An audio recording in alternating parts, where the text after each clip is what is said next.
some good, some bad, some funny, some sad.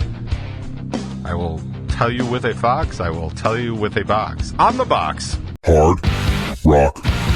I blew that last one. But not in a good way. Hard Rock. Not like a cool handshake, like... It's more like... Hard Rock. If you remember, I got in trouble because I was playing Cage the Elephant, and they basically sent me a cease and desist order, which was like, cool. They know who I am. Hard Rock. Is anybody else up at like 5:30 in the morning last night dreaming about like scrambled eggs on sourdough toast? Hard Rock. It's not actually free to incarcerate somebody. You know who pays for that? Because it's not them. I'll give you one guess who pays to incarcerate somebody. Kind of looks like... Yeah, it kind of looks like you. Yeah, exactly. Hard Rock. We're not leaving for any other reason other than I don't want to become a New Jersey resident right now. And I think everybody can understand that. Hard Rock Lunchbox.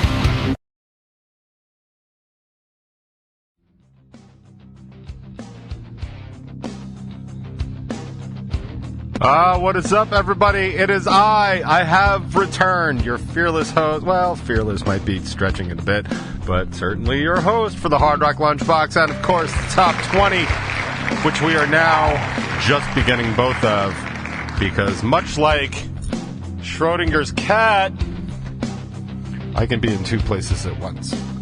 My daughter has a phone call scheduled with her old science teacher that they kind of messed up on the coordination of, and they couldn't both be at both calls at the same time. And I was like, can't you guys just do a little quantum physics? I thought you guys were scientists. Charlotte was not amused.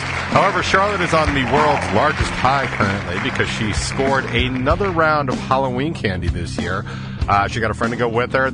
She came back with 9.5 pounds of candy.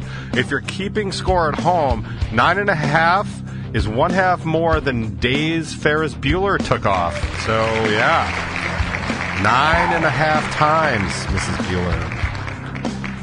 And then it was fun to watch her OCD kick in. And then line all the candy properly on the kitchen table, where she promptly took inventory and then restuffed it back in the bag because Charlotte doesn't actually like candy all that much, so... Which is fine. I think she gets that from me. I don't really have much of a sweet tooth, but she loves to acquire it, which I do appreciate. See, I am too lazy to do either of those things. Hope everybody had a good Halloween. I have some stuff to talk about our Halloween show, our Halloween weekend show. Some good, some bad, some funny, some sad.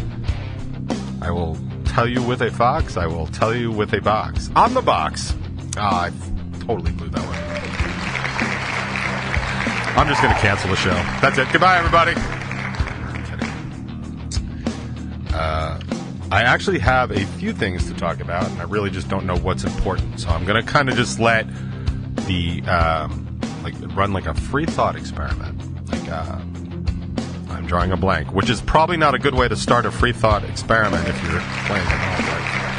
But here I am. Stream of consciousness. That's the word I was looking for. I do a lot of that. I have kind of a weekly therapy call. I mean, it's less therapy and more just me laying out my problems and getting some suggestions, which I suppose is therapy, but I don't know. What was I saying? We're back to that. That is fun. I blew that last one. But not in a good way. So yes, I have a few things to talk about. So I think I'm just going to go full stream of consciousness today because whatever kind of pops up. There's just a lot going on in the world. There's a good amount going on in my world, and sometimes they collide.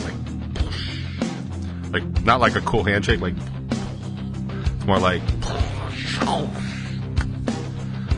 I realized that played very well for radio. So let's do some housekeeping, shall we? Yay!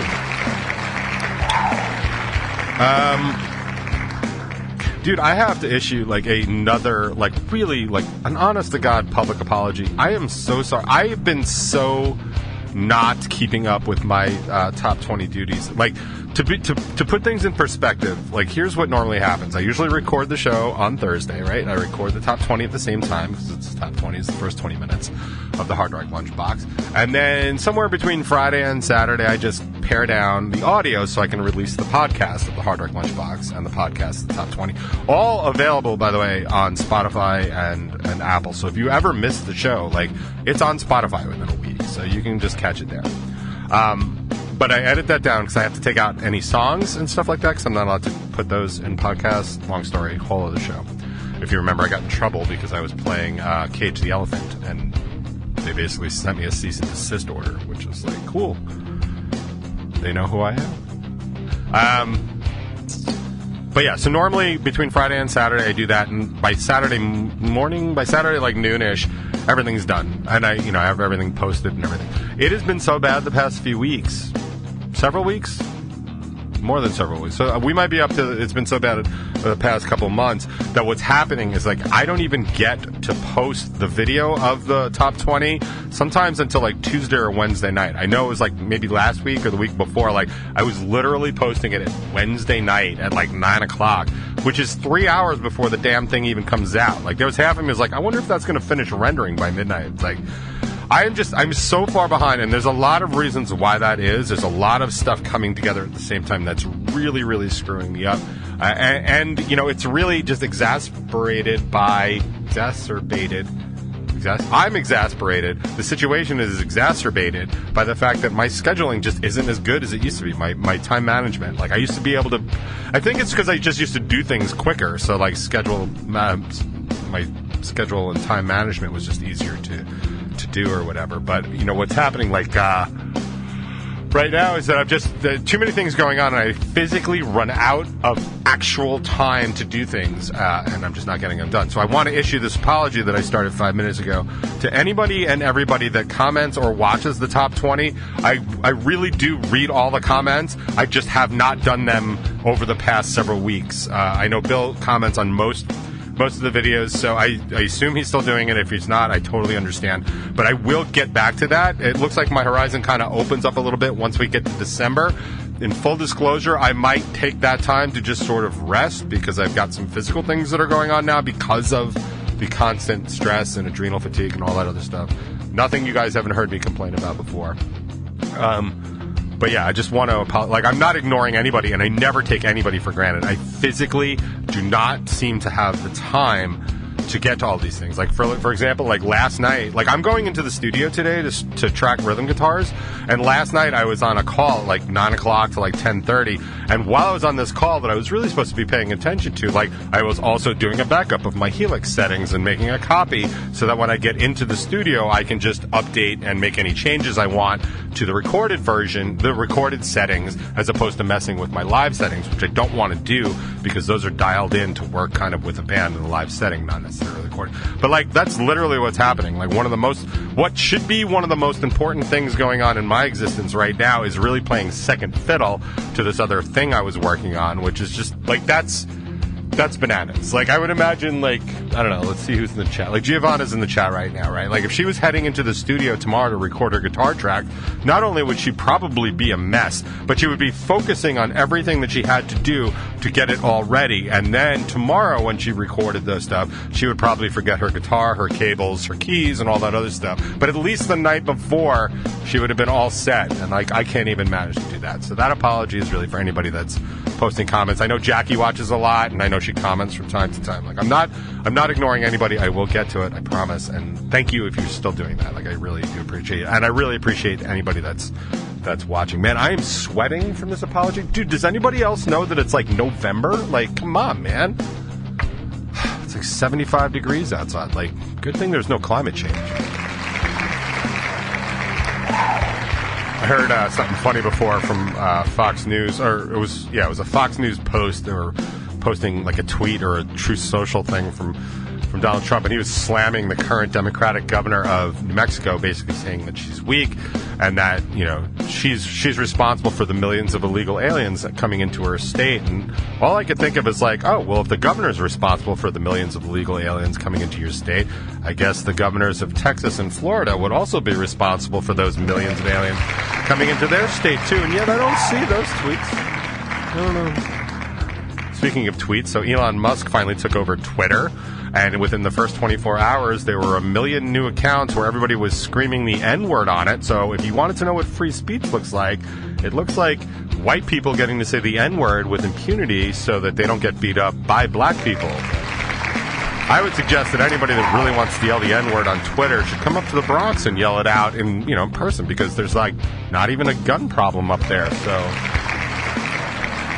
solve both our problems. But yeah, not really interested in talking about free speech. Oh yeah, housekeeping. I only said that 9 minutes ago. So this week there is a brand new top 20, unfortunately, or fortunately, depending on which side of the argument you're on. Talking about how my entire life is run by Post-it notes at this point, because they are Post-it note pad, just Post-it notes all over the place. Whenever I have a morning appointment, I put a big Post-it note on my kitchen cabinets, because I will often forget. And I actually have a flexible enough schedule at work that sometimes I don't have to be at work at 9, right? I don't know that I'm ever at work at 9. I'm usually at work at sometimes 8:40, sometimes I'm at work at 9:20. I have a very flexible schedule, which is one of the reasons I like my job so much. But sometimes I'm super tired and I have a 9 o'clock meeting, I'll just completely space out, have a cup of coffee or something, just try and wake up, and then I'll be oh cool, I'm 5 minutes late for this meeting. So, and that's more true of appointments and stuff. I've been doing, I think I mentioned that I was going to acupuncture, and I try and keep those appointments a little bit later, because what actually happens to me, the earlier I have an appointment, the worse I will absolutely sleep the night before, because I'm just so worried I'm going to miss that appointment. But once I clear that 10:30 thing, I couldn't tell you the last time I slept past 10:30, so I don't usually worry about it too much. But I will say, was anybody else up at 5:30 in the morning last night dreaming about scrambled eggs on sourdough toast, or is that just me? I'm having a lot of hunger dreams, and it's funny too, because one of the things that's also going on with my time crunch is I'm not eating much, and I'm not eating well, so I don't have time to make it. I don't have time to make any food. I barely have time to eat any food. Literally before I ran down here, there was some lukewarm beef stew on my stove, so I had a couple of ladles of that, and that's basically going to serve as my breakfast and lunch until I'm out of here. So and I don't even have any plans for when I'm going to eat something. So so that's my thing. But also on the top 20, I really kind of leaning into that whole if you can put an I or me in front of your sentence that you're complaining about, then you're probably on the right, or you're probably a Republican, because that really does seem to be the majority of the difference. It doesn't hold true every single time. Obviously you can come up with scenarios where that's not the case, but more often than not, it's really about what's in it for me and protecting me and mine. It's that argument with crime. What are you going to do with crime? You're just going to be tough on crime? That's not how that works. You can't just be I'm a tough guy now. That doesn't actually, Officer McGruff might be one of the toughest dudes I know, and you can't control him. The reality is I want my streets to be safer. I don't care what happens in those streets. And that's how, that level of policing works. So they're going to lock up people they don't like, and then you and I are going to pay for their room and board and health care and court costs and all that other stuff. And, because, I don't know if you know this, it's not actually free to incarcerate somebody. You know who pays for that? Because it's not them. I'll give you one guess who pays to incarcerate somebody. Kind of looks like... Yeah, it kind of looks like you. Yeah, exactly. It's not going to make anything better. But honestly, if you increase social services, crime goes down. Wow. People think that there's another option besides crime. People tend not to choose crime. There's always going to be crime. Don't think that there isn't. There's crime in Finland probably right now, although it's the middle of winter and they haven't seen the sun in days. So yeah, it totally makes sense. I'd be committing an felony at least too if that were the case. But that's just not how those things work. So anyway, but I have a lot to say politically, but I feel like I say too much politically. Election day is next Tuesday. I think anybody that listens to me, anybody within the sound of my voice, knows what the right things are. If you're voting for yourself and your own interests, yeah, vote Republican. There's no reason to not. You honestly just want migrants to die in the street, and you want poor people not have health care, and you are not interested in old people that will, just die because we want to privatize Social Security, then yeah, Republicans the way to go. If you're at all interested in like women's rights and stuff like that, like if you're interested in privacy rights and healthcare, world order, maybe protecting the Ukrainians from an invading Russian army, like, yeah, vote Democrat. But those are very us things, globally us.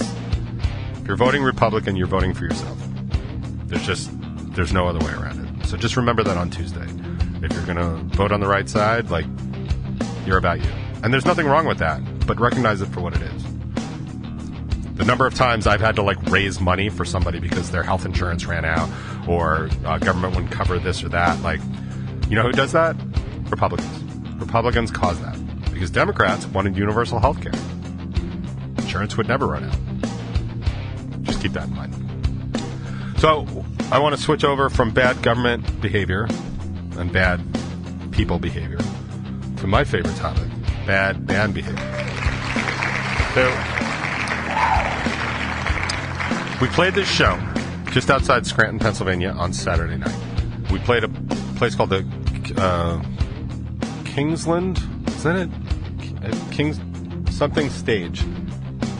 Can't totally drawing a blank, but it was in Oliphant, Pennsylvania, which we drove through Scranton to get to. I did not stop at Dunder Mifflin. I did not get any paper. I did not pass go. I did collect more than $200 though. That was good. Getting paid to do a show is an important thing for an original band. It doesn't matter to me so much for cover bands. If they can't get paid doing a show, then they clearly aren't doing it right. So it is a big deal for original bands because it is the thing that funds original bands to keep them going. So we drove all the way out there. I had said, I think on the show, that I was incredibly nervous about doing it, stressed about doing it. Nervous is wrong. The show was completely fine. It was actually funny because, like, I've been stressing my performance lately at a couple of these shows because I feel like I'm out of practice because we're not playing as many shows. Also, once or twice I've been a little under the weather. I was definitely under the weather for the Amityville Music Hall show. I pulled it off, which was fine. Great. Happy about that. I was in perfect health for this one. I was just tired. And I can perform when I'm tired. No problem. But I was stressing it because, like I said, it was a 3.5 hour drive out from me, from where I live, out to Oliphant, and it was going to be 3.5 hours back. I had to come back because I had a soccer game in the morning with the girls, where I had to be on the field at 11:30. So I was just really kind of stressing the 7 hours of driving, let alone the 5 hours of being there. Like I think I left my house at 2:30. I think I walked in at 3:59 in the morning. So a long kind of shift, right? Like if that were a shift at a coal mine, like we'd be like, wow, that's a lot. So, big deal. I went out there. I made sure the band was there before the first band played, and I made sure the band stayed until the last band played because that's the job. And as we said forever on this show, and just in general, out in our little circle at least, like that's how you do it. That's how you're part of a show. There are always exceptions. I have absolutely had to leave shows early. I usually communicate that to the other bands and let them know. I think my most, not famous, but the story I've told the most is one time we were playing Fright Fest at Six Flags, and it started to snow, and they were threatening to close the George Washington Bridge. So I told the members of Close to Death, hey man, we've got to get out of here. And Close to Death is Q's old band, by the way. That's actually where I met Q. But I told them that, and D-Dial was basically like, why are you still here? But it made sense to sort of communicate that. Like, we're not leaving for any other reason other than I don't want to become a New Jersey resident right now. And I think everybody can understand that. So we go. To be perfectly honest, the first band, and I'm quoting that, didn't have his whole band with him. He was a screamo kind of metal dude, and he played to track. He got a laptop up on stage, and he just sang over. It was literally karaoke. He was not horrible. Some of his song choices were questionable. He did a remix of Smells Like Teen Spirit that I thought the world definitely could have done without. And I had no better for hearing it. I might even be worse off for hearing it. But, like, he was a good performer, but nonetheless, we watched the whole set. The next band came on. They were a little jammy at first, and I was worried I was going to fall asleep, and Tony even said that he saw me kind of nod off a little bit. It's not so much that they were boring, but they weren't exciting or anything. They actually had one song that I really liked, and I was going to actually grab it for the show, but I'll explain why I didn't do that in a minute. But I, again, watched the whole thing. We set our merch up in the main room so we could sit by our merch table and watch the bands, because I think that's the right thing to do if you can do it. A couple of the other bands had set up in the front lobby, so when they were sitting by their merch, they could not see the other bands, which, is another option. Like, you have to do that sometimes. Like, we certainly did that at the Paramount, because that's where you set up stuff. We've done that at Mulcahy's, because that's where you set up stuff, so I don't begrudge them for that, I'm just saying.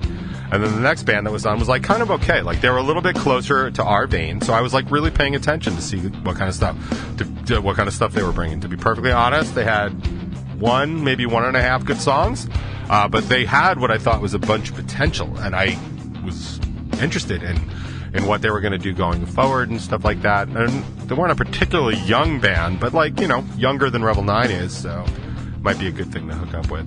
And then our friend Lucia did her performance, which was, the whole reason for the night. It was her EP release, and that was all well and good. And then the Mesos closed the show. We played, and then the Mesos played. The Mesos were really, really good. Like, straight up, like, punk. Like, they could play with Jackknife or All New Episode, and I think Kaz gave them those names because they'd be good bands to network with for them. Like, but they were, like, short and quick and aggressive, and, like, we had a really, really good time watching them. But the thing about them that was really that really stood out is the fact that they were there before us, because we were using their drum set. So they were there all set up when we walked in, and they were there. And they left with us. I mean, obviously they couldn't leave before the last band because they were the last band, but they were there the whole night checking out all the bands and basically doing exactly what we were doing.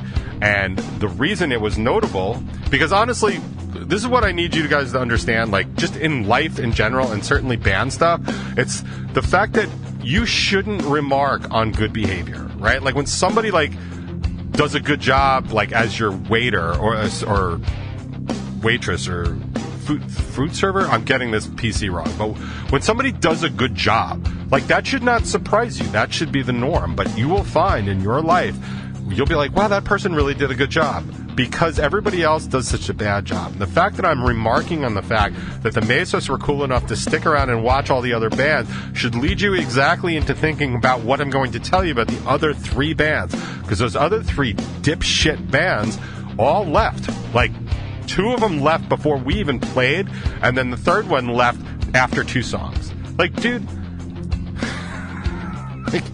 And to be perfectly honest, all conceit aside, we were fucking awesome that night. We were so on point because there was no stress. We were there all set up. We were incredibly well rehearsed because we've been getting ready to record and stuff like that. We were amazingly well rehearsed, and we were so on point, it was ridiculous. So it was probably one of our better shows.